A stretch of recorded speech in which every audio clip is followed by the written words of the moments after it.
Hey friends, just Christina. Welcome back. And we are at part 2 of The Mark is Ready, Are You? I'm invoking the fair use rights to share this information with you, and I make no money off of this whatsoever. This was released by Ron Steele in 1980 and is a compilation of research that he conducted on various issues. So without further ado, let's get into part 2.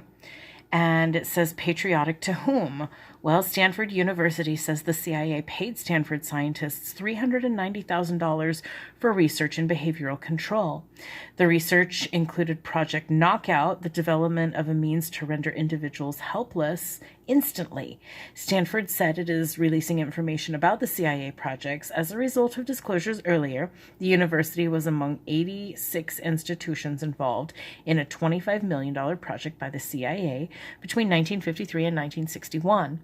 So in this photo, you are seeing students at Walla Walla Community College picketing outside the CIA office, or picketing the CIA outside Cordner Hall on Monday evening, May 3rd, 1976. On the left is William Colby, CIA director from 73 to 76. He is being introduced to give a public address to the community of Walla Walla, and the same night, he admitted intelligence has been involved in questionable activities. We have to look into our past, seeing what we did was wrong, and put an immediate stop to it, he said. All right, so this section here, the CIA tied to drug experimentation. And I don't know if you want to read along here. So, Washington, from the Alternative Press, the CIA Director Stansfield Turner testified today that newly discovered documents disclose the CIA sponsored 149 projects involving drugs, hypnosis, shock, harassment, and even magicians as it experimented with controlling the human mind. Turner told a joint hearing of the Senate Intelligence Committee and the Health Subcommittee that the project, known ultimately as MKUltra, took place from 12 to 25 years prior. I assure you that the CIA is in no way engaged in either witting or unwitting testing of drugs today, he said. Turner told the committee the documents hitherto unreported to Congress were found in 7 boxes along the financial records in a record center near Washington.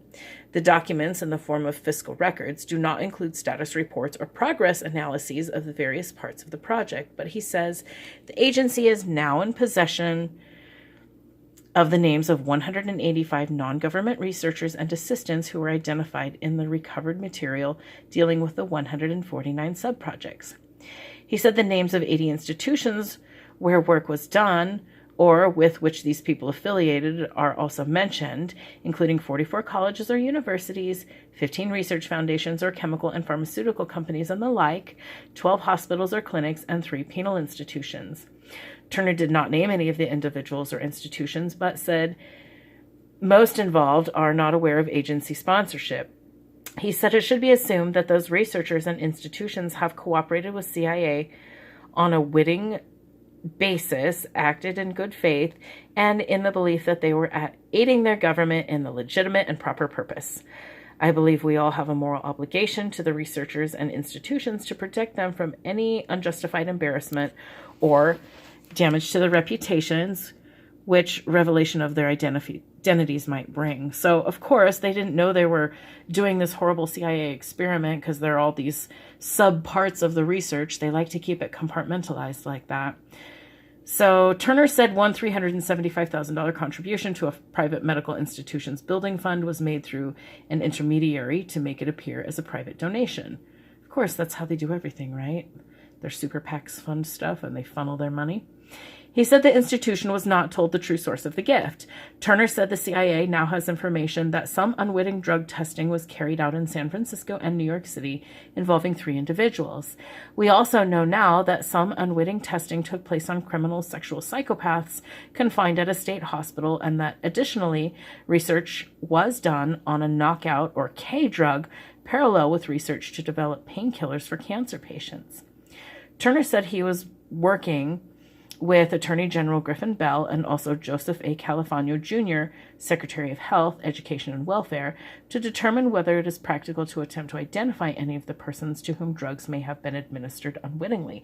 So these poor guys are tasked with the daunting decision whether or not to hunt down these people who were, unbeknownst to them, tested on with these psychoactive drugs, and they were in there for these problems anyway. And without informed consent, or without any consent at all, they were drugged, which probably just made them go off the deep end. So, all right, so that's where I'm going to leave you with this section here. And we're going to move on to some pretty interesting things. And all right, we'll talk to you soon.